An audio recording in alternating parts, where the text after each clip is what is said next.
அஸ்ஸலாமு அலைக்கும் வரஹ்மத்துல்லாஹி வபரகாத்துஹு. எல்லா புகழும் அல்லாஹு ஜல்ல ஷானுஹு தஆலா ஒருவனுக்கு என்றும், அவனின் அருளும் சாந்தியும் நம் உயிரிலும் மேலான நபிகள் நாயகம் ஸல்லல்லாஹு அலைஹி வஸல்லம் அவர்களின் மீதும், அவர்களின் குடும்பத்தார்கள், அவர்களை அப்படியே பின்தொடர்ந்த சத்திய சஹாபாக்கள், தாபியன்கள், தபா தாபியன்கள், இன்னும் இறுதி நாள் வரை இந்த மார்க்கத்தை பின்பற்ற இருக்கின்ற ஒவ்வொரு மூமின்களின் மீதும், முஸ்லிம்களின் மீதும், குறிப்பாக இந்த மார்க்க சொற்பொழிவிலே கூடியிருக்கக்கூடிய நம் அத்துணை பேர் மீதும் அல்லாஹ்வினுடைய அருளும் சாந்தியும் என்றென்றும் உண்டாவட்டுமாக. அன்பான சகோதரர்களே, அல்லாஹுடைய பேரருளால் அவனுடைய இந்த மார்க்கத்தை பற்றி பேசுவதற்காகவும் கேட்பதற்காகவும் தங்களுடைய நேரங்களை இறையச்சத்தோடு இணைத்து கொள்ள வேண்டும் என்ற ஒரு உயர்ந்த நோக்கத்திற்காக நாம் எல்லாம் ஒன்று கூடியிருக்கின்றோம். அல்ஹம்துலில்லாஹ். இந்த அருமையான சந்தர்ப்பத்திலே அல்லாஹுவின் வல்லமை என்கின்ற ஒரு தலைப்பின் கீழ் சில செய்திகளை உங்களுக்கு மத்தியில் நான் சொல்லலாம் என்று நினைக்கின்றேன். அன்பான சகோதரர்களே, அல்லாஹுடைய வல்லமையை பற்றி நான் இங்கு பேசிதான் நீங்கள் எல்லாம் தெரிந்து கொள்ள வேண்டும் என்ற அடிப்படையில் நம்மில் யாரும் கிடையாது. குறிப்பாக முஸ்லிம்களை பொறுத்தவரையில் அல்லாஹுடைய குதரத்துகளை, வல்லமைகளை, அவனுடைய ஆற்றல்களை அறிந்தவர்களாகத்தான் நாம் இருக்கின்றோம். ஆனால் எதற்காக இந்த தலைப்பு இங்கே பேசப்படுகிறது என்றால், சில விஷயங்களை நாம் அறிந்திருந்தால் கூட மனிதன் என்ற அடிப்படையில் ஒரு மிகப்பெரிய பிரம்மாண்டமான ஒரு விஷயத்தை நாம் அறிந்து வைத்திருப்போம். அதே நேரத்தில் பல சந்தர்ப்பத்தில் நாம் அறிந்து வைத்த அந்த விஷயத்தை அசைவு போட்டு பார்க்காமல் அலட்சியமாக பல நேரங்களையும் நாம் சந்தித்திருப்போம். ஆனால் அதை நம்முடைய நினைவுக்கு கொண்டு வந்தால், இவ்வளவு பெரிய விஷயத்தை கூட நாம் யோசிக்காமல் இருந்திருக்கிறோமே என்று சில தருணங்களில் நாம் அனுபவித்திருக்கலாம். அப்போ அல்லாஹுடைய வல்லமை என்பது நான் இங்கு புதிதாக எதையோ பிரம்மாண்டமாக்கி சொல்லுவது கிடையாது. இந்த தலைப்பு நாம் இதில் பேசப்படுகின்ற பல செய்திகளை அறிந்தவர்களாகத்தான் இருக்கிறோம். ஆனால் என்ன, இன்றைக்கு நாம் வாழக்கூடிய நாடுகளிலே பொதுவாக இந்த வல்லமையை, இறைவனுடைய வல்லமையை முஸ்லிம்கள் எப்படி புரிந்திருக்கிறார்களோ அதை விட பல மடங்கு கீழ்த்தரத்தில் மற்ற சமுதாயத்தவர்கள் இறைவனுடைய ஆற்றல்களை, வல்லமைகளை புரிந்து வைத்திருக்கிறார்கள். அவர்களை பார்த்து இஸ்லாமிய சகோதரர்கள், யார் அல்லாஹுவை நம்பியிருக்கின்றார்களோ அந்த மக்கள், அவர்களை போன்றே அல்லாஹுடைய வல்லமையை சற்று கீழ்நிலைக்கு கொண்டு வரக்கூடிய சில காட்சிகளும் இன்றைக்கு நடக்கிறது. ஆனால் இங்கிருந்து இறைவனை இஸ்லாமியர்கள் எப்படி நம்புகிறார்கள், இறைவனுடைய ஆற்றல்கள் என்ன, அதை இங்கிருந்து பாடம் பெற வேண்டிய அவர்களை பார்த்து விளங்கிய இந்த சமுதாயம் சற்று பின்னிலைக்கு போகிறது. இப்போ உதாரணத்திற்கு, இறைவனை பற்றி இஸ்லாத்திற்கு வெளியில் உள்ளவர்கள் எப்படி புரிந்திருக்கிறார்கள்? இறைவனை ஒரு சாதாரண தரத்திலே வைத்து பார்க்கிறார்கள். எந்த அடிப்படையில் பார்க்குறாங்க? நல்ல இன்றைக்கு 2014 நல்ல கண் முன்னால் நல்ல பளிச்சென்று தெரிகிற மாதிரி இறைவனுடைய தரத்தை எப்படி கீழே தள்ளுகிறார்கள் என்றால், இன்றைக்கு நம்முடைய தமிழ்நாட்டில் ஏடிஎம்கேவை சார்ந்தவர்கள் அவர்களுடைய வாகனத்தில் கூட எப்படி எழுதியிருப்பார்கள் என்றால், அன்னையே தெய்வம், கழகமே கோயில். எப்படி எழுதியிருக்கிறாங்க? ஜெயலலிதா தெய்வம், கழகமே என்னது? கோயில். அப்போ ஏன் இப்படிலாம் அவங்க எழுதியிருக்கிறாங்க அப்படின்னா, இறைவனை ஒரு சாதாரண தரத்தில், ஒரு மனிதரை விட மனிதனும் இறைவனாகலாம், இன்னும் பல வஸ்துக்களும் இறைவனாகலாம், இப்படியெல்லாம் நம்மோடு வாழக்கூடிய மாற்று சமுதாயத்தவர்கள் விளங்கியிருக்கிறார்கள். இது இன்னும் விலைக்கு நல்லா சொல்ல போனால், இறைவனுடைய அந்த ஆற்றலை சரியாக புரியாததனுடைய விளைவு இப்படி கேலி கூத்தாக, கடவுள் என்றால் யாரை வேண்டுமானாலும் வணங்கலாம், எல்லாருக்கும் அந்த சக்தி இருக்கும். இன்னும் நம்மளுடைய நாடுகளில் பார்த்தீங்கன்னு சொன்னால் பல கோவில்கள் அது எப்படி உருவானுச்சு அப்படின்னு சொல்லி அந்த கோயிலை பூஜை செய்யக்கூடியவர்கள் அதை யார் வச்சு நடத்துகிறார்களோ அவர்கள்ட்ட கேட்டால் அழகாக ஒரு கதையாக சொல்லுவாங்க. எப்படி சொல்லுவாங்க? இப்போ எங்கள் ஊர்லலாம் இந்த கதையை வந்து நான் என்னுடைய காலகட்டத்தை நான் 5ஆம் கிளாஸிலிருந்து பார்த்து வந்தவர்கள் எல்லாம் அரை கடவுளாக ஆக்கப்பட்டு அவருக்கு ஒரு கோயிலே இருக்குது. எப்படி சொல்லுவாங்கன்னா, சின்ன பிள்ளையிலேருந்து வந்துட்டு சாமி கும்பிட்டுட்டு சாமி விளையாட்டு விளையாடுவான். அதுக்கப்புறம் பார்த்தீங்கன்னா திடீர்னு ஒரு நாள் குறி சொல்ல ஆரம்பித்தான், கோயில் கட்டினான்னு. இப்போ அவருக்கு பின்னால் பார்த்தீங்கன்னா ஆயிரக்கணக்கான மக்கள் இப்படி போயிட்டு இருப்பாங்க. இதை ஏன் இப்படி வந்து மற்ற சமுதாயத்தவர்கள் விடைங்கிறாங்கன்னா, இறைவனுக்கு அவர்கள் வந்து என்ன நினைக்கிறார்கள் என்றால், ஏதாவது ஒன்று நடந்தால் கூட, சாதாரணமாக ஒரு பொருளாதார உதவி ஒருவர் செய்து விட்டால் கூட, நீங்கள் என்னுடைய கடவுள் மாதிரி அன்னைக்கு மட்டும் நீங்கள் வரல அப்படின்னு சொன்னால் என்னுடைய நிலை மோசமாக இருக்கும் இப்படின்னு சொல்லி என்ன செய்கிறாங்க, இறைவனுடைய வல்லமையை புரியாதவர்களாக இருக்கிறாங்க. சரி, இது அவர்களுடைய சூழ்நிலை, அவர்களுடைய மார்க்கம், அவருடைய சித்தாந்தம் வழிகட்டவர்களாக இப்படி இருக்கிறாங்க. இஸ்லாமியருடைய சூழ்நிலை எப்படி இருக்கு? அங்கிருந்து பார்த்து இங்கிருந்து அங்க போக வேண்டிய விஷயம் அங்கிருந்து இங்க ஊடுருவி வந்திருக்கு. எப்படி ஊடுருவி வந்திருக்குன்னா, இந்த ஊடுருவி வந்ததனுடைய விளைவு என்ன? இஸ்லாத்தையே குழி தோண்டி புதைக்கிறார்கள். எப்படி புதைக்கிறாங்க? முஸ்லிம்கள் என்று சொல்லிக்கொண்டு லா இலாஹ இல்லல்லாஹ் முஹம்மது ரசூலுல்லாஹ் என்ற இந்த தௌஹீதை நாங்கள் ஏற்றிருக்கிறோம் என்று சொல்லிக்கொண்டு இஸ்லாத்தினுடைய இந்த ஏகத்துவ கொள்கை அப்படியே தலைகீழாக இன்னைக்கு வந்து சமாதியாக்கி வைத்திருக்கிறார்கள். நீங்க யோசிச்சு பாருங்க, இஸ்லாமியர்கள் தர்கா வழிபாட்டை ஏன் ஆதரிக்கிறாங்க? மாற்று மத சமுதாயத்திடம் என்ன பலகீனம் இருக்கோ அதுதான் அடிப்படையான காரணம். முதல்ல மாற்று மதத்தவர்களுடைய அதை பேசாம நம்முடைய விஷயத்துக்கு வாங்க. ஒரு முஸ்லிம் அல்லாஹுவை நம்பக்கூடியவன் தர்கா வழிபாட்டை எதற்காக ஆதரிக்கிறான்? அல்லது அவுலியாக்கள் ஷேகுமார்கள் என்று சத்திய கொள்கையை விட்டுட்டு வெளியில போறதுக்கான அடிப்படை காரணம் என்ன? இறைவனுடைய தரத்தை உண்மையாக அவர்கள் யோசித்திருந்தால் அந்த இடத்திற்கு செல்ல மாட்டார்கள். தெரியாதனுடைய விளைவு என்ன? எனக்கு ஒரு பிரச்சனை என்றால் பல ரூபங்களில் அந்த பிரச்சனையை நான் சரி செய்யலாம். எப்படி சரி செய்யலாம்? வெளிநாட்டுக்கு போகணுமா, அதுக்காக வேண்டி ஒரு அவுலியா இருக்கிறார். உடல் நலத்தில் வந்து குறைவு இருக்குதா, அதுக்காக வேண்டி ஒரு அவுலியா இருக்கிறார். அதே மாதிரி வந்துட்டு மன ரீதியாக பாதிக்கப்பட்டிருக்கிறாரா, அதுக்காக வேண்டி ஒரு அவுலியா இருக்கிறார். குழந்தை குட்டிகள் இல்லையா, அதற்காக வேண்டி ஒரு அவுலியா இருக்கிறார். இது இப்படி என்ன செய்யுது? இங்க தமிழ்நாட்டில் மட்டும் இருக்க, பாகிஸ்தான்லையும் இதே சூழ்நிலையில் குழந்தை இல்லை என்றால் போய் அப்படி தொட்டி கட்டி விட்டு ஆட்டக்கூடிய சூழ்நிலை எங்க இருக்குது? பாகிஸ்தான்லையும் இருக்குது. இஸ்லாமியர்கள் செய்றாங்க. அப்ப இவர்களுடைய இதுக்கு என்ன காரணம்? அடிப்படையா அல்லாஹுவை இவர்கள் நம்பியிருக்கிறார்களே தவிர அவனுடைய வல்லமைகள் வந்து எவ்வளவு பெரிது என்பதை புரியாதவர்களாக இருக்காங்க. அல்லாஹுடைய வல்லமையை வந்து நபிகள் நாயகம் ஸல்லல்லாஹு அலைஹி வஸல்லம் அவர்கள் ஒவ்வொரு தொழுகைக்கு பின்னாலும் இதை வந்து கற்றுத்தந்தார்கள். இதை ஞாபகப்படுத்தி கொண்டே இருக்க வேண்டும் என்பதற்காக இந்த அதாவது திக்ரை என்ன செய்தார்கள்? கற்றுத்தந்தார்கள். அதை நாமளும் இன்னைக்கு வந்து சொல்லிக் கொண்டிருக்கிறோம். அதனுடைய அர்த்தமாவது நாம விளங்கிவிட்டோம் என்று சொன்னால் அல்லாஹ் எப்படிப்பட்டவன் என்ற சிந்தனைக்கு நாம் வருவோம். என்ன சொல்றோம்? தொழுதுட்டு அஸ்தக்ஃபிருல்லாஹ்லாம் சொல்லிட்டு லா இலாஹ இல்லல்லாஹ் வஹ்தஹு லா ஷரீக லஹு லஹுல் முல்கு வ லஹுல் ஹம்து வ ஹுவ அலா குல்லி ஷைஇன் கதீர். இந்த ஒரு 4-5 வாசகத்துக்கு இருக்கிற அர்த்தம் என்ன? லா இலாஹ இல்லல்லாஹ், இறைவன் என்று சொன்னால் அல்லாஹுவை தவிர அது யாரும் கிடையாது. வஹ்தஹு, அவன் ஒருத்தன் தான். லஹுல் முல்க், அவனுக்கு என்ன இருக்குது? இந்த உலகத்தினுடைய ஆட்சி அதிகாரம் அவனுடைய கையில இருக்குது.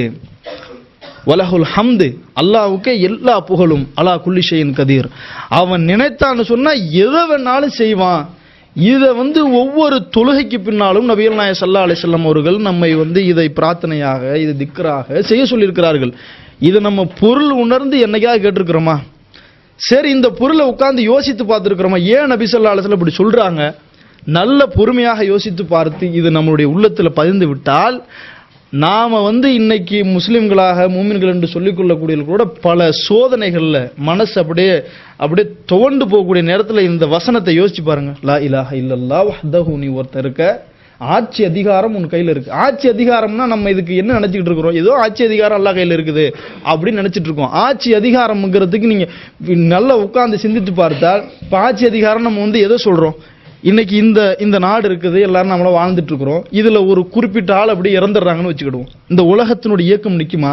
நிக்காது. அப்படியே இது பாட்டி போயிட்டு இருக்கும். ஒரு நபர் இறந்தாலும் நிக்க போவதில்லை, ஒரு குறிப்பிட்ட சாரார் அழிந்தாலும் நிக்க போவதில்லை, இந்த குளோபல்ல இருக்கக்கூடிய ஒரு பகுதி அழிந்தாலும் நிக்க போறதில்லை. இது என்னத்தை சொல்லுகிறது? ஆட்சி அதிகாரம் அல்லாஹுடைய கையில் இருக்குது. அலா குல்லி ஷைஇன் கதீர், அவன் நினைத்தால் எதை வேண்டுமானாலும் செய்வான், அந்த சக்தியை படைத்தவன் என்பதை நாம் ஒவ்வொருத்தரும் முதல்ல நம்பணும். நாம் நம்புறோமா? நம்ம என்ன சொல்றத மந்திர சொற்களாக லா இலாஹ இல்லல்லாஹ் வஹ்தஹு லா ஷரீக லஹு அப்படி சொல்லிட்டு என்ன செய்றோம், போய் கொண்டிருக்கிறோம். இது ஏன் நம்ம இதை உணர்றது இல்லைன்னா, அது மாதிரியான செய்திகள் நமக்கு கிடைச்சிருக்குதா, நம்ம அந்த செய்திகளை கேட்டு சிந்தித்திருக்கிறோமா என்றால் அதில் நாம் குறைவானவர்களாக இருக்கிறோம். அல்லாஹ் ரப்புல் ஆலமீன் இன்னைக்கு இந்த உலகத்துல யதார்த்தங்கள்ல பல வல்லமைகளை இன்னைக்கு நிரூபித்துக் கொண்டிருக்கிறான். அது மட்டும் இல்லாம நாம வாழக்கூடிய இந்த பூமி, அது மாதிரி நம்மளுடைய படைப்பு, அதுக்கு பிறகு பல அறிவியல் உண்மைகளை வெளிப்படுத்தக்கூடிய திருமறை குர்ஆனுடைய வசனங்கள், அடுத்து இங்க இருக்கக்கூடிய கேலக்சிகள், ஒவ்வொரு பூமி மாதிரி எத்தனை கோள்கள் இருக்கிறதோ அந்த கோள்கள், இன்னும் இந்த உலகத்தில் இருக்கக்கூடிய தாவர இனங்கள், அது மாதிரி விலங்கினங்கள், கடல்கள், மலைகள், இப்படி நாம ஒவ்வொன்றாக அவனுடைய வல்லமைகள் எடுத்து விளக்கி பார்த்தா, நாம இந்த வசனத்தை இவ்வளவு நாள் எப்படி சொல்லிக்கிட்டு இருக்கிறோம், இந்த ஒரு துவாவை, இந்த திக்கரை ஒரு மந்திர சொற்களாக சொல்லிக் கொண்டிருக்கிறோம். அதை சொல்லும் போது இந்த வல்லமைகளுடைய ஆற்றல் நமக்கு நினைவுக்கு வந்தால், நம்முடைய மனசுல முதல்ல இறை நிராகரிப்பு மாதிரியாக, அல்லது அல்லாஹ் நம்மளை கைவிட்டானோ, அல்லாஹ் நம்மளை சோதிக்கிறானோ, ஏன் அல்லாஹ் நமக்கு தரமாட்டுகிறான் என்கின்ற இந்த எண்ண ஓட்டங்கள் என்ன செய்யும், சுத்தமாக வராது. எப்படி அல்லாஹ் ரப்புல் ஆலமீன் திருமறை குர்ஆன்ல நம்மை பற்றி யோசிக்க சொல்றான், நம்மளுடைய ஆரம்பத்தை திருமறை குர்ஆன்ல யோசிக்க சொல்கிறான். சூரத்துல் கியாமா 75வது அத்தியாயம் 36 ஒரு 40 வசனம் வரைக்கும் அல்லாஹ் சொல்லுகின்றான். 4 வசனத்துல, மனிதனே, நீ ஒரு காலகட்டத்தில் உன் தாயினுடைய கற்ப கோளரைக்குள் சொட்டு சொட்டாக செலுத்தப்படக்கூடிய விந்து துளியாக நீ இல்லையா? உன்னை நீ இப்படியே வாழ்ந்து மருந்து இப்படியே போய்விடுவாய் என்று எண்ணிக்கொண்டிருக்கிறாயா? உன்னுடைய திரும்புதல் என் பக்கம் இருக்கிறது என்று சொல்லுகிறான். இந்த ஒரு ஆரம்ப, நம்முடைய ஒவ்வொரு மனிதனுடைய ஆரம்ப ஸ்டேஜை அல்லாஹ் சொல்லி காட்டுறான். கற்பத்தில் சொட்டு சொட்டாக செலுத்தக்கூடிய இந்திர துளியாக நீ இல்லையா? இதை யோசித்து பாருங்க. நம்ம இன்னைக்கு ஒரு பிரச்சனையை நமக்கு விட்டதென்றால் நாம் துவா செய்கிறோம், அதற்காக வேண்டி முயற்சிக்கிறோம். ஆனால் அடிப்படையாக அல்லாஹ்வுடைய வல்லமையை நாம் உணர்ந்தவர்களாக இருக்கிறோம்னா கிடையாது. பல சந்தர்ப்பங்கள் எப்படி நம்ம நம்புறோம், அப்படியே கேட்டுட்டு போயிட்டு இருக்கிறோம். துவாக்கல்ல அடிப்படையான ஆழமான அந்த ஈமான், அந்த உறுதி வராததுக்கு என்ன காரணம், இப்படி நாம் ஒரு நாள் இருந்தோமே, அதிலிருந்து ரப்பு இங்க கொண்டு நிறுத்திருக்கிறானே, அவனுடைய வல்லமைகள் என்னவென்பதை நாம பல நேரங்களில் யோசிக்க மறந்துடுறோம். இன்னைக்கு அதை சயின்ஸ் எப்படி தெரியுமா சொல்றா, அந்த ஒரு சொட்டுல கூட, அதிலிருந்து கூட நீங்க வந்தவர்கள் கிடையாது. ஒரு பேப்பர் எடுத்து ஒரு புல் ஸ்டாப், இந்த பால் பென் பேனால ஒரு புல் ஸ்டாப் வச்சிங்கன்னா, அந்த புல் ஸ்டாப்பை நீங்க 1000 டிவைடடா எடுக்கணும். ஒரு புள்ளிய 1000 பங்காக பிரித்தால் என்ன இருக்குமோ அதுதான் ஒவ்வொரு மனிதனுடைய ஆரம்ப நிலைங்கிறான். நீங்க யோசித்து பாருங்க, நம்மளுடைய ஆரம்பம் எதிலிருந்து தொடங்கி இருக்குது. ஒரு தடவை ஒரு ஆண் உறவு கொள்கிறான் என்றால் 250 மில்லியன் செல்கள் என்ன செய்யுது, ஜீன்கள் வெளியாகுதுங்கிறான். அந்த 250 கோடியில நாம ஒரு ஆளா இருக்கிறோம். எதுல இருக்கிறோம், ஒரு ஃபுல் ஸ்டாப்ல இருக்கக்கூடிய 1000 டிவைடட்ல ஒரு ஆளாக நம்ம இருந்திருக்கிறோம். இதை என்னைக்காவது நம்ம இப்படி ஆழமாக யோசித்து பார்த்திருக்கிறோம் அன்பான சகோதரர்களே? நம்மளை பத்தி யோசிக்க சொல்ல, உடல்ல இருக்கக்கூடிய இன்னும் பாகங்கள் எத்தனை இருக்குது. நம்மளுடைய மூளை, நம்மளுடைய கண்கள், நம்மளுடைய நாவு, நம்மளுடைய கைகள், நம்மளுடைய நினைவாற்றல், நம்முடைய செயல்பாடுகள், இதை இப்படியே ஒவ்வொன்றாக யோசித்து இது இருக்கக்கூடிய அதிசயங்களை நீங்க பார்த்தீங்கன்னு வச்சுங்க, உண்மையிலேயே அல்லாஹ் ரப்புல் ஆலமீன் எவ்வளவு பெரிய வல்லமை உள்ளவன் என்பது நமக்கு நன்றாக தெரியும். ஆனா நாம இதை யோசிக்காம, என்ன தெரியுமா நம்மளுடைய மனசுல யோசனை வரும், நமக்கு பிரசண்டா இப்ப என்ன நடக்கணும், அது ஏன் அல்லாஹ் தரல, அதுல என்ன பிரச்சனை, இப்போதைக்கு ஏன் தரல, இந்த அவசரக்காரனாக திருமறை குர்ஆன்ல அவசரப்படுகிறான் மனிதன் என்று இந்த அடிப்படையில் என்ன செய்யறோம், நிராகரிப்பை உள்ளத்துல வளர்க்கக்கூடிய அளவிற்கு என்ன செய்யறோம், நாம யோசித்துக் கொண்டிருக்கிறோம். அடுத்து அல்லாஹ் ரப்புல் ஆலமீன் நம்மளை பத்தி யோசிக்க சொல்றானே, நம்முடைய ஒரு கண்ணை எடுத்து நீங்க என்னைக்காவது சிந்திச்சு பார்த்துருக்கீங்களா? நம்ம கண்ணை நாம கண்ணு எல்லாருக்கும் அல்ஹம்துலில்லாஹ்னு இருக்கிறனால என்ன செய்யறோம், அதை பத்தி கண்டுக்கிறது இல்லை. கண்ணு இல்லாதவர்கள்ட்ட அந்த கண்ணுக்காக வேண்டி என்ன வேணாலும் இருந்தால் கொடுப்பார்கள். காசு இருக்குன்னு சொன்னா உடனே கொடுத்துருவாங்க. அது இல்லை, இந்த காசை வைத்துக்கொண்டு கண்ணு வேண்டாம் என்று சொல்ல மாட்டார்கள். கண்ணு தெரியாதவர்களிடத்துல அவர்கள்ட்ட என்ன இருக்கிறதோ அதை பகரமாக கொடுத்து கண்ணை சரி பண்ணிக்கிறீங்களான்னா உடனே ஓகேம்பாங்க. அவ்வளோ பெரிய நியாமத்தான இந்த கண் செய்யக்கூடிய வேலைகள் என்னங்க இருக்குது. இந்த கண்ணு மாத்திரம் இல்லைன்னு வச்சுங்க, இன்னைக்கு நம்முடைய ஒரு அங்கத்திற்கும் ஒரு வேலைக்கும் ஒண்ணுமே இருக்காது. நாம் இந்த உலகத்துல இயங்கி கொண்டிருப்பதுல பெரும் பகுதி எது வைக்கிறது? கண் வைக்கிறது. எதுக்கு கண் வைக்குது? நம்ம பார்க்கக்கூடிய ஒவ்வொரு காட்சிகளால தான் மனிதனுடைய அடுத்தடுத்த இயக்கங்கள் என்ன செய்யுது, அப்படியே தொடருது. நான் உங்களை பார்க்கிறேன், ஒரு பொருளை பார்க்கிறேன், அதை பத்தி சிந்திக்கிறேன், அதற்காக வேண்டி செயல்படுற அனைத்து விஷயங்களும் இந்த கண்ணில் இருக்கு. இந்த கண்ணை எடுத்து எவ்வளவு பெருசு இருக்கும்? இவ்வளவு பெருசு இருக்கும். உள்ளுக்குள்ள என்னது, ஒரு கையில அடக்கக்கூடிய இவ்வளவுதான், ஒரு 50லேருந்து ஒரு 75 கிராம்ல உள்ள இந்த கண்ணு இவ்வளவு வேலையை செய்து கிட்டத்தட்ட நாம பிறந்ததுலேருந்து போட்டோ எடுக்க ஆரம்பிச்சது. பிறந்ததுலேருந்து போட்டோ எடுத்து எடுத்து எடுத்து எடுத்து ஒவ்வொரு நாளும் அதை சேவ் பண்ணி ஒவ்வொரு இயக்கங்களுக்கு மூளைக்கு வேலை கொடுத்து அதை சிந்திக்க வச்சு இவ்வளவு ஆற்றல்களை எல்லாம் அந்த கண்ணில் வச்சிருக்கான். சரி, இந்த கண்ணோட முடிஞ்ச அப்படி உடல்ல இருக்கக்கூடிய ஒவ்வொரு விஷயங்களாக எடுத்து நம்ம யோசித்து பார்த்தால் அல்லாஹ் எவ்வளவு பெரிய ஆற்றல் உள்ளவன், சாதாரண வல்லமை உள்ளவனா? அப்ப நம்ம தொழுகைக்கு பின்னால லா இலாஹ இல்லல்லாஹ் வஹ்தஹுன்னு சொல்லிட்டு அலா குல்லி ஷைஇன் கதீர்ங்கறமே, எந்த சக்தியும் உனக்கு உண்டு, நீ என்ன வேணாலும் செய்வ என்பதற்கு மந்திர சொல்லாக சொல்லணுமா, அல்லது இப்படி யோசித்து நாம சொல்லியிருக்கிறோமா என்னைக்காவது இவ்வளவு அல்லாஹ்விற்கு ஆற்றல் இருக்கிறது என்று? அடுத்த அன்பான சகோதரர்களே, அல்லாஹ் ரப்புல் ஆலமீன் பல விஷயங்களை திருமறை குர்ஆன்ல நாம வாழக்கூடிய இந்த பூமியை பத்தி எல்லாம் சிந்திக்க சொல்றான். எதுக்கு வேண்டி சிந்திக்க சொல்றான்? இதையெல்லாம் சிந்திச்சு பார்த்து என்னுடைய வல்லமையை நீ புரிந்து கொள். இன்னைக்கு பூமியை பற்றின தகவல்கள் இப்ப நம்ம ஊர்ல தமிழ்நாட்டில் பாத்தீங்கன்னு சொன்னா மீத்தேன் எடுத்துக்கிட்டு இருக்காங்க. இந்த மீத்தேன் எடுக்கக்கூடியவர்கள் அது இன்னைக்கு நம்முடைய நாட்டை அழிக்க போகுது, விவசாயம் இதெல்லாம் பாதிப்பு ஏற்படும் சொல்லி வீடியோக்கள் எல்லாம் பரவலாக ஃபேஸ்புக்கில் எல்லா இடத்துலையும் பரவிட்டு இருக்கு. அதுல நம்ம விஷயங்களை சிலதை பார்த்தா அப்படியே லேயராக இந்த பூமி என்ன செஞ்சிருக்கிறான், அல்லாஹ் படைத்து வைத்திருக்கிறான். ஒவ்வொரு லேயராக மேல இருக்கக்கூடிய அந்த தொடக்கத்திலிருந்து அடியில அடுத்த, அதாவது பூகோள பந்தத்தினுடைய அடுத்த பாகத்திற்கு போனா அது வரைக்கும் அப்படியே லேயராகவே வைத்திருக்கிறான். அது உள்ளக்க பலமாரியான கனிமங்கள் மீத்தேன் அவன் கிட்டத்தட்ட 6000 அடிக்கு கீழே இருந்து என்ன செய்யறான், மீத்தேன் எடுக்கிறான். இந்த செட்டிங்கோட வச்சு இது ஒவ்வொரு நாள் என்ன செய்யுதுன்னு சொன்னா ஒவ்வொரு மணி நேரமும் 1000 கிலோமீட்டர்ல சுத்திக்கிட்டு இருக்கு. நம்ம வாழக்கூடிய இந்த பூமி என்ன செய்யுது, ஒரு மணி நேரம் நம்ம இங்க உட்கார்ந்து இருக்கிறோமே, கிட்டத்தட்ட 1000 கிலோமீட்டர் என்ன செய்யறோம், கிராஸ் பண்ற அளவுக்கு சுத்திக்கிட்டு இருக்கும். இப்படி நீங்க உலகத்துல வேற ஏதாவது ஒரு செட்டிங்கை செஞ்சா என்னத்துக்கு ஆகும்? ஆனா நமக்கு யாராவது உணர்ற மாதிரி இந்த 1000 கிலோமீட்டர் சுத்திக்கிட்டு இருக்குமேங்கிறதுல யாரும் உணர்றதில்ல. அடுத்து பாத்தீங்கன்னு சொன்னா இருக்கிற அந்த கோள்கள் இருக்க அதுல எல்லாத்தையும் விட பிரத்யேகமா இங்கதான் எல்லா செட்டிங்கோட வாழ்றதுக்கான அடிப்படையை நினைச்சிருக்கிறான், இந்த பூமியை படைத்திருக்கிறான். திருமறை குர்ஆன்ல பூமிகளை பற்றி சிந்திக்க சொல்லக்கூடிய எத்தனை வசனங்கள் இருக்கு. அடுத்து பாத்தீங்கன்னு சொன்னா மலைகளை பற்றி, இந்த பூமி இப்படி சுத்திக்கிட்டு இருக்க நேரத்துல கூட நம்ம எல்லாம் எந்த விதமான ஒரு அபயத்தையும் உணராதவர்களாக அல்லாஹ் சில நேரத்தில் அப்படி சோதனைக்காக சில விஷயங்களை செய்து விட்டால் அப்படியே நிலநடுக்கங்கிறான். 8 பாயிண்ட்ல வந்துருச்சு, 9 பாயிண்ட்ல வந்துருச்சு, 10 பாயிண்ட்ல வந்துருச்சுன்னு. அந்த நிலநடுக்கம் வராம இருக்கிறதுக்கு, பூமி குலுக்கங்கள் ஏற்படாம இருக்கிறதுக்கு அல்லாஹ் ரப்புல் ஆலமீன் மலைகளை என்ன செஞ்சிருக்கிறான், வைத்திருக்கிறான். அடுத்தது அல்லாஹு தஆலா பூமியை எப்படி சிந்திக்க சொல்றானோ, பூமியில இருக்கக்கூடிய சில விலங்கினங்கள் அதனுடைய அமைப்புகளை திருமறை குர்ஆன்ல அல்லாஹ் ரப்புல் ஆலமீன் சிந்திக்க சொல்றான். இதை சிந்திக்க சொல்றானா எதுக்கு சிந்திக்க சொல்றான்? அது எப்படி படைக்கப்பட்டிருக்கு என்பதை சிந்தித்து பாருங்கள்னு சொல்றான். உதாரணத்திற்கு திருமறை குர்ஆன்ல அஃபலா யன்துரூன இலல் லிபிலி கைஃப குலிகத், ஒட்டகம் எவ்வாறு படைக்கப்பட்டிருக்கிறது என்பதை நீங்கள் சிந்தித்து பாருங்கள். இந்த வசனத்தை 1400 வருடத்திற்கு முன்னாடி அல்லாஹ்வுடைய தூதருக்கு வஹியாக அல்லாஹ் தஆலா கொடுத்தான். இந்த வசனத்துல என்ன சிந்திக்கணும்? நம்மள்ட்ட சொன்னா என்ன சொல்லுவோம்? ஒட்டகத்தை சிந்திச்சு பாருங்க, ஒட்டகம் என்ன செய்யப்பட்டிருக்கு, எப்படி படைக்கப்பட்டிருக்கு என்பதை சிந்திங்க.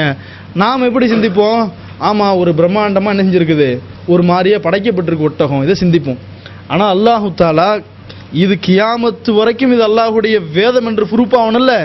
இன்றைக்கு அறிவியலாளர்கள் ஒட்டகத்தை எடுத்து ஆராய்ச்சி செய்றாங்க. ஒட்டகத்தினுடைய படைப்புகளை பற்றி ஆராய்ச்சி செய்தால் எவ்வளவு பெரிய தகவல் எல்லாம் அதுல இருக்குன்னா, இது டார்வின் சொல்ற மாதிரி அல்லது இயற்கையாக வளர்ந்த ஒரு பிராணியாக இருந்தால் இப்படிப்பட்ட ஒரு சயின்ஸ் எல்லாம் அதுல இருக்காது. இன்னைக்கு இன்ஜினியர் சொல்றானே, இந்த இன்ஜினியர்கள் டாக்டர்கள் இவர்களை எல்லாம் விட பல மடங்கள் அல்லாஹ் ரப்புல் ஆலமீன் அதுல சயின்ஸ்களை வச்சிருக்கிறான். உதாரணத்திற்கு அந்த ஒட்டகத்திற்கு கூடிய சிறப்பு பண்புகளை பார்த்தா, அது பாலைவனத்துல வாழுதே, அதற்கு உள்ள எல்லா சிஸ்டத்தோட அந்த பிராணி படைக்கப்பட்டிருக்கு. அதனால தான் ஒட்டகத்தை நாம் எவ்வாறு படைத்திருக்கிறோம் என்பதை பற்றி நீங்கள் சிந்தித்து பாருங்கள். என்ன இருக்குது அதில்? ஒரு ஒட்டகம் 100, அதாவது வந்துட்டு 6 மாதம் குளிர்காலங்களில் தண்ணி குடிக்காமல் இருக்கும். 6 மாதத்திற்கு ஒட்டகத்திற்கு தண்ணி தேவை கிடையாது. அதே மாதிரி அந்த முதுகில் இருக்கக்கூடிய அந்த ஸ்டோரேஜ் இருக்குங்களே, அதில் சேவ் பண்ண ஆரம்பிச்சிச்சுன்னு வச்சுங்க, அதில் நிறைய கொழுப்புக்களை எல்லாம் வைத்து அந்த தண்ணி அதில் வந்து சேகரிக்கக்கூடிய தன்மை வச்சிருக்கிறான். அதை வச்சு அதுக்கு எப்போ தேவைப்படுதோ அது தண்ணியாக மாற்றி எடுத்துக்கும். அடுத்து பார்த்தீங்கன்னு வச்சுக்கோங்களேன், அதனுடைய ஒவ்வொரு விஷயங்களும் ஒரு 100 லிட்டர் தண்ணியை அது குடிக்கிறதுக்காக எடுக்கக்கூடிய டைம் எவ்வளோ தெரியுமா? 10 நிமிடத்தில் குடிச்சிடும். 100 லிட்டர் தண்ணியை ஒரு ஒட்டகம் எப்படி குடிக்குது? 10 நிமிடத்தில் குடிச்சிடும். அது மாதிரி அதனுடைய உடல் அமைப்புகள், மனிதனுடைய உடல் அமைப்பில் 12% எப்போதும் நீர் சத்து இருக்கணுங்கிறான் அறிவியல். 12% என்ன செய்யணும்? நீர் சத்து இருந்து கொண்டே இருக்கணும். அந்த 12ல் கொஞ்சம் கம்மியானுச்சுன்னு சொன்னால் உடனே நம்மளை திரும்ப ஆக்சிஜன்லையோ அதுக்கு தேவை மாதிரி கூட்டில் கொண்டே வச்சுருவாங்க. இது மனிதனுடைய நிலை. ஆனால் ஒட்டகத்துக்கு என்ன தெரியுங்களா? அதாவது மனிதர்களுக்கு வந்து 40 இருக்கணும், ஆனால் ஒட்டகத்துக்கு 12 வரை தாக்கு பிடிக்கும். அந்த எந்த மாதிரியான சூழலில் அது வாழுகிறதோ. அடுத்தது எவ்வளவு பெரிய பிராணி அது? கிட்டத்தட்ட 480 கிலோவிலிருந்து 680 கிலோ வரைக்கும் அதனுடைய வெயிட் இருக்கும்.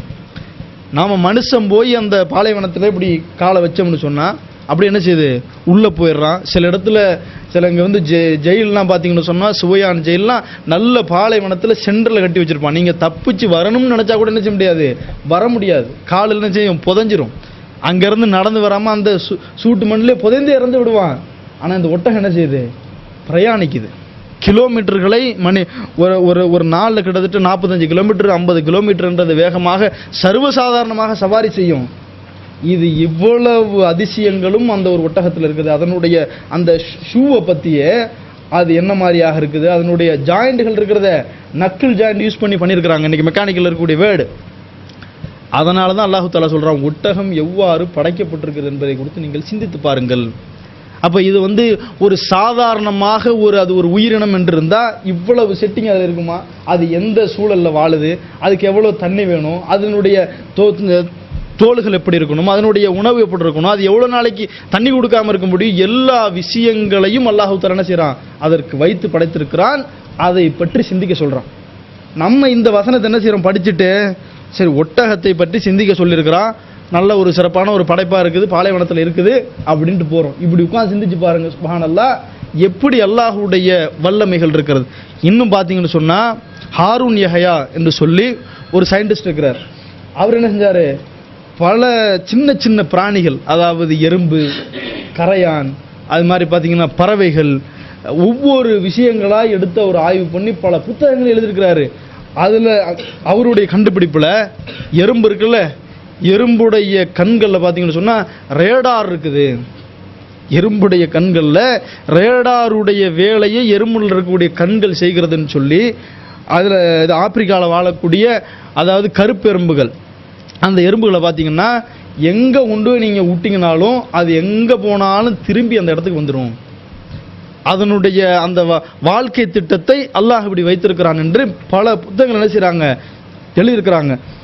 அடுத்த அன்பான சகோதரர்களே, அல்லாஹ் ரப்புல் ஆலமீன் மூமின்களுடைய பண்புகளை பற்றி பேசக்கூடிய நேரத்தில் அல்லாஹ்வை நம்பக்கூடிய மக்கள் எப்படி இருப்பார்கள்னு முதல்ல இந்த வல்லமையை சிந்திக்க சொல்லி தான் அல்லாஹு தாலா பேசுகின்றான். இன்னஃபி ஹல்கி சமாவாத்தி வல்லருள் வக்திலாஃபில் லைலி வன்னஹார். வானம் பூமி, இரவு பகல் எவ்வாறு மாறி மாறி வருகிறது என்பதை பற்றி நீங்கள் சிந்தித்து பார்த்தீர்களானால் அதில் அல்லாஹுடைய சான்றுகள் பல இருக்கின்றன. இந்த வானம் படைக்கப்பட்டிருக்கக்கூடிய விதம், அது மாதிரி இரவு பகல் மாறி மாறி வரக்கூடிய விதம், இதை நீங்கள் சிந்தித்து பார்த்தீர்களானால் இதில் பல சான்றுகள் இருக்கிறது. அப்படி அந்த சான்றை உணரக்கூடிய மக்கள் என்ன சொல்வார்கள்? ரப்பனா மா ஹலக்த ஹாதா பாத்திலன் சுபஹானக ஃபக்கினா அதாபன்னார். அல்லாஹ் அந்த வல்லமைகளை பார்த்துட்டு யார் இதை சான்றுகளை சிந்தித்து நம்புகிறார்களோ அவர்கள் அல்லாஹ்ட்ட சொல்லக்கூடிய வார்த்தை என்ன? மா ஹலக்த ஹாதா பாத்திலன். இதை நீ படைச்சிருக்கிறது எதுக்கு?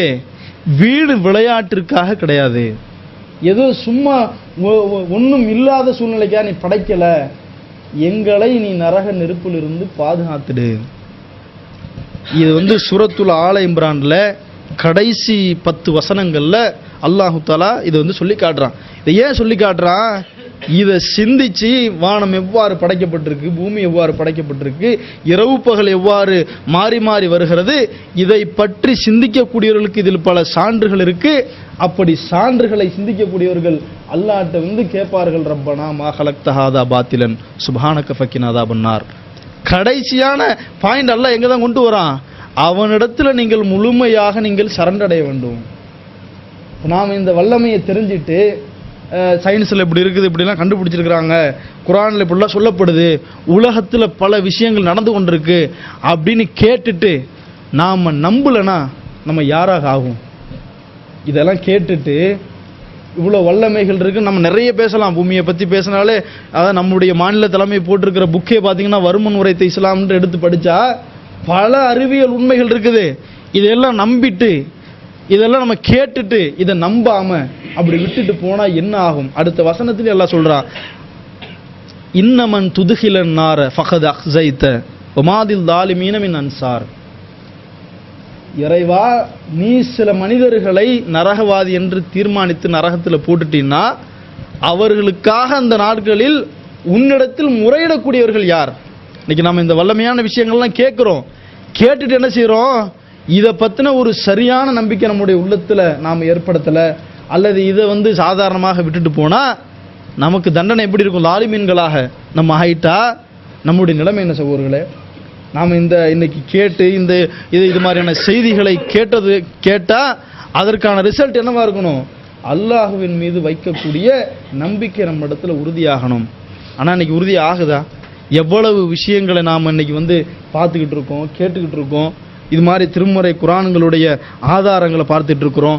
இன்னும் சில விஷயங்கள் இன்னைக்கு யதார்த்த வாழ்க்கையை பாருங்களேன். எவ்வளவு செய்திகள். ஆப்பிரிக்காவில் தங்கம் எடுக்கக்கூடிய சுரங்கம், அந்த சுரங்கத்தில் ஒரு ஆக்சிடென்ட் ஏற்படுது. இந்த ஆக்சிடென்ட் ஏற்பட்டால் கிட்டத்தட்ட 12-14 ஆண்டுகளுக்கு பிறகு அந்த ஆக்சிடென்ட் இடிபாடு என்ன செய்யுது? ஏற்பட்டு அப்படியே ஓரளவுக்கு போராடுறாங்க. அதுலேருந்து ஆட்களை எல்லாம் எடுக்கிறாங்க. அவங்க போராடி பார்த்துட்டு செய்து இதுக்கப்புறம் ஒன்றும் பண்ண முடியாது, இதோட இந்த இடத்த க்ளோஸ் பண்ணுங்கன்னு க்ளோஸும் பண்ணிடுறாங்க. க்ளோஸ் பண்ணிவிட்டு யாரெல்லாம் அதில் இருந்தார்களோ, உயிரை யாரெல்லாம் பிழைத்து வந்தார்களோ அவங்கெல்லாம் முடிஞ்சு, யார் உள்ளே இருந்தார்களோ அவரெல்லாம் அங்கே இறந்து விட்டார்கள் என்று அறிவிப்பு செய்கிறாங்க. செஞ்சால் 14-12 வருடங்களுக்கு பிறகு வேற அதே சைடில் இன்னொரு இடத்துல என்ன செய்கிறாங்க? சுரங்கத்தை நோண்டுறாங்க. நோண்டுனா ஒரு மனிதர் அங்கே உள்ளே இருக்கிறார். இது பார்த்தீங்கன்னு சொன்னால் நம்மளுடைய இதை பற்றி விரிவான செய்தி நம்முடைய தலைமையில் கடந்த ரமலானில் அல்தாஃபி அவங்க பேசியிருந்தாங்க. அதில் அழகாக சொல்லுவாங்க, இதை இன்னும் விளக்கி சொல்லுவார்கள். அதில் பார்த்தீங்கன்னு சொன்னால் 14 ஆண்டுகள் நினைக்கிறேன், 14 ஆண்டுகளுக்கு பிறகு அந்த மனிதர் அங்கேருந்து வராரு. அப்படியே முடியெல்லாம் வளர்ந்து மனநிலை பாதிக்கப்பட்டதோட கிட்டத்தட்ட 2500 அடியோ ஆயிரக்கணக்கான அடிக்கு கீழே அவர் இருக்கிறாரு. கீழே என்ன நிலையமா நடந்துச்சு? இன்ஜினியர்ஸ்லாம் உள்ளே இருப்பாங்கல்ல, இடிபாடுகள் இருக்கும்போது இவர் ஸ்டோரில் இருந்துருக்கிறார். ஸ்டோரில் போய் இருந்துட்டு இடிபாடு நடந்துருச்சு, இவர் உள்ளே மாட்டிக்கிட்டார். ஸ்டோரில் எல்லாருக்கும் தேவையான உணவுப் பொருள், மெடிசன் எல்லாம் இருந்திருக்கு. இந்த பக்கம் இடிஞ்சு க்ளோஸ் பண்ணாங்கல்ல, இவர் மாட்டிக்கிட்டார். உள்ளக்க வெளியிலையும் வர முடியாது. உள்ளக்க அந்த மாதிரி ஒரு ஹாலோவான ஃபேஸில் இருந்து என்ன செய்யலாம்? அப்படியே இருந்து சாப்பாடெல்லாம் தீந்து இந்த பாசிகளை எல்லாம் பிச்சு என்ன செய்வார்? சாப்பிட்ருக்கிறார். சாப்பிட்டு அவரை திரும்ப நெஞ்சிட்டாங்க, காப்பாற்றிட்டாங்க. இதில் விஷயம் என்ன? இது இன்னைக்கு யதார்த்தம் நடக்கு. இது அறிவுபூர்வமாக, நம்மளுடைய அறிவுபூர்வமாக யோசித்தா இப்படி ஒருத்தர் 14 வருஷம் 12 வருஷம் வாழ்க்கையை கடிக்க முடியுமா? அல்லாஹ் தஆலா அவர் என்ன செஞ்சிருக்கிறான்? கீழேயே நீ உயிரோடே இரு, யாருக்கு எங்கே நான் எதை செய்கிறேன்னா அதை செய்வேங்கிறத. இதான் சொல்கிறது, ஆட்சி அதிகாரம்ங்கிறது என் கையில் இருக்குது, உங்களுடைய கையில் கிடையாது, மனிதர்களுடைய கையில் கிடையாது. அது மாதிரி இன்னொரு விஷயம் மெட்ராஸில் நடந்துச்சு. திருநெல்வேலியிலிருந்து சென்னைக்கு ஒரு ட்ரெயின் வருது. அந்த ட்ரெயினில் அதாவது ப்ரெக்னெண்ட்டாக இருக்கக்கூடிய ஒரு லேடி என்ன செய்கிறாங்க? பாத்ரூமுக்கு போகிறாங்க. பாத்ரூம் போனால் பாத்ரூமுக்குள்ளேயே ப்ரெக்னெண்ட் ஆகி ஸ்பீடாக போயிட்டுருக்கு. 80 கிலோமீட்டர் 100 கிலோமீட்டர் ஸ்பீடில் போகிற ட்ரெயினுங்க குழந்தை பெற்று அந்த குழந்தை கீழே விழுந்துச்சு. என்ன ஆகும் இப்போ? அந்த குழந்தை என்ன செஞ்சுருக்கணும்? சுக்கு நூறாக போயிருக்கணும். ஆனால் ட்ரெயின் வெளியில் அந்த பொண்ணு வருது, பார்க்குறாங்க, வயிறு இப்படி ஒல்லி ஆகிடுச்சு. இருந்தவங்க டவுட் பண்ணால் திரும்ப ட்ரெயினை இழுத்து பார்க்குறாங்க, இந்த பொண்ணுக்கு பிரசவமாக இருக்குது. பின்னாடி போய் பார்த்தா தண்டவாளத்தில் அந்த குழந்தை இருக்குது. கற்பனை பண்ணி பார்க்க முடியுதா?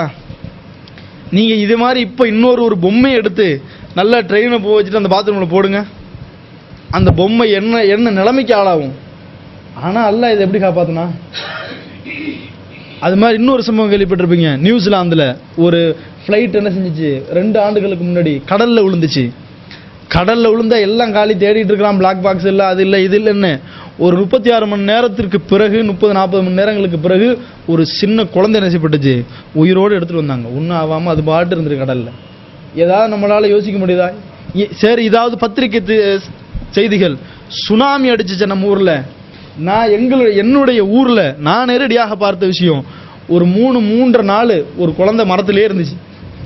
அவர் கிட்டத்தட்ட 6 குழந்தைகள் எல்லாம் போயிடுச்சு இருந்தாங்க. ஒரே ஒரு குழந்தை மட்டும் மரத்தில் அப்படியே 6 நாள் இருந்துச்சு. அப்படியே இது மாதிரி அப்படியே ஒவ்வா மாதிரி பிடிச்சிருந்துச்சு. அப்போ இதெல்லாம் உலகத்தில் பார்த்தீங்கன்னு சொன்னால் சாதாரணமாக அல்லாஹ் எவ்வளவு வல்லமை உள்ளவன். அவன் நினைச்சா எது வேணாலும் செய்வான். நம்ம சில நேரத்தில் நாம் அல்லாஹ்வுடைய வல்லமையை பேசுகிறோம், அல்லாஹ்வுடைய வல்லமையை கேட்குறோம், மார்க்கத்தை நம்பி இருக்கிறோம். ஆனாலும் உண்மையான நம்பிக்கை வரமாட்டுது. எப்படி வரமாட்டுது? நம்மளுடைய தகுதியை ஏசித்து நாம் துவா கேட்கறது, நம்மளுடைய கால சூழ்நிலைகளை ஏற்று நம்ம முறையிடுவது, இவ்வளவுதான் நடக்கும் என்று நாமளாக தீர்மானிக்கிறது. அப்போ நம்ம ஏன் இவ்வளவு அல்லாஹுடைய வல்லமைகளை எவ்வளவு இருக்குது பட்டியல் போட்டு போகலாம். ஒரு ஆலமரம் எடுத்துக்கிடுங்க. ஆலமரத்தினுடைய விதை எப்படி இருக்கு? சின்னோண்டு இவ்வளோ பெருசு பெரிய ஆலமரம் இருக்கு. துவா செய்யும் போது இப்படிப்பட்ட வல்லமைகளை யோசிச்சு நம்ம கேட்டிருக்கிறோமா? வரலாறு ரீதியாக பிரார்த்தனைகள்லாம் பாருங்க, வரலாறு ரீதியாக அல்லாஹ் செய்த உதவிகளை எல்லாம் பாருங்க. எப்படி இந்த தங்க சுரங்கத்தில் அவர் 14 வருஷம் 12 வருஷம் இருந்தார், அது மாதிரி இங்கே எப்படி இருக்குதோ வரலாறுல பாருங்க. ஃபிரௌனுடைய வரலாறு சான்றா இல்லை? மூசா அலைஹிஸ்ஸலாம் அவர்களுக்கு அறிவுக்கு தெரியல தான், கடலில் போய் நிற்கிறாங்க. முன்னாடி கடல், பின்னாடி ஃபிரௌனுடைய படை. முஸ்லீமாக இருந்தாலும் அந்த பனி இஸ்ரவேலர்கள் என்ன கேட்குறாங்க, என்ன மூசா உங்களை நம்பி வந்தோம், முன்னாடி கடலும் பின்னாடி படையும் இருக்குது, யார் எங்களை காப்பாற்றுவா? அல்லாஹ் எனக்கு உதவி செய்வான்னாங்க. பாதை கிடைச்சா இல்லையா? அது மாதிரி குர்ஆனில் சொல்லப்படக்கூடிய வரலாறு ஒவ்வொன்றும் எடுத்து படித்து பாருங்கள். நம்மளுடைய அறிவுக்கு பொருந்தாத ரூபத்தில் என்ன செய்யுது? அல்லாஹுடைய உதவிகளை வல்லமைகளால் பெற்றிருக்கிறார்கள். அப்போ நாம் இந்த வல்லமைகளை பற்றியெல்லாம் இப்படி பேசுவதனுடைய அடிப்படை நோக்கம் என்ன? அல்லாஹ் திருமறை குர்ஆனில் சொல்லி காண்பித்த அந்த பிரார்த்தனை தான். ரப்பனா மா ஹலக்த ஹாதா பாத்திலன் சுப்ஹானக ஃபகினா அஸாபன்னார். நீ தூய்மையானவன், எங்களை என்ன செய்ய, நரக நெருப்பிலிருந்து காப்பாற்று. இந்த இவ்வளவு ஏற்பாடுகளையும் நீ வீணுக்காக செய்யலை. இன்னும் எவ்வளவு விஷயங்களை இந்த விஞ்ஞானிகள் கண்டுபிடிக்க இருக்கிறாங்க, எவ்வளவு அல்லாஹுடைய வல்லமைகள் இன்னைய வரைக்கும் கண்டுபிடிச்சது என்ன? கோள்களை பற்றியோ இல்லை பூமிகளை பற்றியோ வாழக்கூடிய அண்ட சராசரங்களை பற்றி கிடைத்த மொத்த ரிப்போர்ட்டுகளை படித்த முன்னாலே நாம் என்ன செய்யணும்? வியந்து போக வேண்டும். அவ்வளவு பிரமிப்புகளை அல்லாஹ் ஏற்படுத்தியிருக்கிறான். ஆனாலும் நம்மளுடைய உள்ளத்தில் என்னது? சரியான முறையில் நம்பிக்கை வரல. அப்படி நாம் நம்பாதவர்களாக இருந்தால் அன்பான சகோதரர்களே, அல்லாஹ் ரப்புல் ஆலமீன் அழகான ஒரு வசனத்திலே சொல்லுகின்றான், வத்தகுல்லா இன்னல்லாஹ லஅல்லகும் துஃப்லிஹூன். அல்லாஹுவை நீங்கள் அஞ்சு கொள்ளுங்கள். அப்படி யார் அல்லாஹுவை அஞ்சு கொள்கிறார்களோ சரியான அடிப்படையில் அவர்கள்தான் வெற்றி பெறுவார்கள். இதனுடைய முழு சாராம்சமும் நம்ம இடத்துல என்ன வரணும்? அல்லாஹுவை பற்றிய அந்த அச்சம், அவன் மீது வைக்கக்கூடிய அந்த நம்பிக்கை இப்படி உணர்ந்து வைக்கணும். சும்மா நம்ம ஏதோ துவா செய்கிறோம், ஏதோ அல்லாஹ்வை நம்பியிருக்கிறோம், ஏதோ மறுமை நாளை நம்பியிருக்கிறோம் என்ற அடிப்படையில் நாம் இருந்தால் நாம் எந்த லிஸ்டில் சேர்க்கப்படுவோம்? இவ்வளவு விஷயங்களை தெரிந்திருந்தும் அல்லாஹுவை நம்பாத அநியாயக்காரர்களாக. அல்லாஹ் இவ்வளவு செய்திகளை, அதுவும் நாம் குறிப்பாக நம்ம யோசித்து பார்த்தோம்னு சொன்னால், இன்னைக்கு நம்ம வாழக்கூடிய இந்த காலகட்டத்தில் நாம் மார்க்க அறிவை பெறுகின்ற வாய்ப்புகள் இருக்க எவ்வளோ ஏராளம். இன்னைக்கு அதுவும் ஆண்ட்ராய்டுன்னா இதெல்லாம் கையில் என்ன செய்யுது? குர்ஆன் ஹதீஸும் அப்படி விளையாடிக்கிட்டு இருக்குது கையில். ஒவ்வொரு நாளும் குர்ஆன் வேணுமா எடுத்துக்கிறலாம், ஹதீஸ் வேணுமா எடுத்துக்கிறலாமா, அல்லாஹுடைய ஒவ்வொரு ஆதாரங்களை பார்க்கணுமா உடனடியாக பார்க்கலாம். இவ்வளவு செய்திகளை கேட்கிறோம், ஆனால் எது வரணுமோ அது வரமாட்டேது. அது வரல அப்படின்னு சொன்னால் நாம் இவ்வளவு செய்திகளை பேசுவதனாலேயோ கேட்பதனாலேயோ அல்லாஹுடைய வல்லமைகளை ஒவ்வொரு நாளும் ஞாபகப்படுத்தி நாம் பார்ப்பதனாலேயோ எந்த பிரயோஜனமும் கிடையாது. சரி, நமக்கு இதெல்லாம் கரெக்டாக இருக்குது, நாம் ஓரளவுக்கு அல்லாஹ் நம்பக்கூடியவர்களாக தான் இருக்கிறோம் என்பதற்கு ஆதாரம் என்ன? யாராவது மற்றவங்க சொல்லுவாங்களா? இது மற்றவர்கள்ட்ட சான்றிதழ் கேட்கணுமா? நம்மளுடைய வாழ்க்கை பதில் சொல்லும். நம்மளுடைய ஒவ்வொரு நாள் வாழ்க்கை நமக்கு பதில் சொல்லும். நாம எந்த அடிப்படையில் இருக்கும்? உதாரணத்திற்கு தொழுகை அடிப்படையாக அல்லாஹ் தஆலா நம்ம மீது கடமையாக்கி இருக்கிறது. அதுல நமக்கு சோம்பேறித்தனம் இருக்குன்னு வச்சுக்கிடுங்க, நம்ம ஈமான்ல பிரச்சனை உள்ளவர்களாக இருக்கிறோம். அல்லாஹ்வுடைய தூதர் அதனால தான் தொழுகையை மட்டும் பேசும்போது சொன்னாங்க, ஒரு காஃபிர் ஒரு முஸ்லிம் ரெண்டு பேருக்கு இடையில உள்ள வித்தியாசம், நாங்கள் ஒரு மூமினுக்கும் ஒரு காஃபிருக்கும் இடையில உள்ள வித்தியாசம் சொன்னாங்க. ஏன்? நீங்க அல்லாஹ்வை நம்ப வேண்டிய முறைப்படி, பயப்பட வேண்டிய முறைப்படி உங்களுடைய உள்ளத்துல பயம் இல்லை என்றால் தொழுகை நமக்கு பெருசா தெரியாது. ஒரு நேரத்து தொழுகை என்ன செய்வோம்? உதறி தள்ளிட்டு போய்கிட்டு இருப்போம், பார்த்துக்கிறலாம், தொழுதுக்கிறலாம். நம்முடைய பிரார்த்தனைகள் என்ன செய்யாது? உயிரோட்டம் இருக்காது. பள்ளியாசல்ல வந்து தொழுதுட்டு பிரார்த்திக்கிறோமா, எதையோ கையை உயர்த்தி எதையோ நினைச்சு எதையோ கேட்டுக்கொண்டிருப்போம். அப்ப அது என்னத்தை சொல்ல வரோம்? நம்மளுடைய இறை நம்பிக்கை இந்த தரத்துல தான் இருக்குது. அப்ப நம்ம யார்கிட்டையும் போய் என்ன செய்ய வேண்டாம், அல்லாஹ்வுடைய வல்லமை நாம் வந்து புரிஞ்சிருக்கிறோமா, நாம் அல்லாஹ் வந்து கரெக்டா பயப்படுற மாதிரி தான் பயப்படுறோமா, இது மற்றவர்கள் நமக்கு சான்று வேண்டாம். என்னுடைய வாழ்க்கை எனக்கு சான்று, உங்களுடைய வாழ்க்கை உங்களுக்கு சான்று. அப்ப நாம இந்த விஷயங்களை கேட்பதனுடைய நோக்கம் எதுவா இருக்கணும்? நம்ம கிட்ட அவ்வளவு தூரம் ஈமான் இருக்குதா, இதை நாம என்ன செய்யணும்? சுய பரிசோதனை செய்து பார்க்கணும். அன்பான சகோதரர்களே, இதுல நாம வந்து சரியான உறுதி உள்ளவர்களாக இருந்தால் அல்லாஹ் சொல்லுகின்றான், வத்தகுல்லாஹ இன்னல்லாஹ லஅல்லகும் துஃப்லிஹூன், நீங்கள் வெற்றி பெறுவீர்கள். அப்படி இதுல நீங்க வந்து சரியான முறையில் பயப்படாதவர்களாக இருந்தால் தோல்வி அடைந்தவர்கள் தான். நமக்கு அல்லாஹ் தஆலா இவ்வளவு பாக்கியத்தையும் தந்திருந்து நாமும் என்ன செய்வோம்? நஷ்டவாளிகளுடைய பெயர் பட்டியல் நம்ம என்ன செய்வோம்? சேர்க்கப்படுவோம். அல்லாஹ் நம்ம இதில் இருந்தெல்லாம் நம்மளை வந்து காப்பாற்றணும். அல்லாஹுடைய வல்லமையை சரியாக புரிந்து கொண்டவர்களாக வாழ்ந்து மரணிக்கக்கூடிய பாக்கியத்தை அல்லாஹ் ரப்புல் ஆலமீன் உங்களுக்கும் எனக்கும் தந்தருள்வானாக என்று பிரார்த்தித்துக் கொண்டு இந்த உரையை நான் முடித்துக் கொள்கிறேன். வாஹிரு துவானா அல்ஹம்துலில்லாஹி ரப்பில் ஆலமீன். அஸ்ஸலாமு அலைக்கும் வரஹ்மத்துல்லாஹி வபரகாத்துஹு.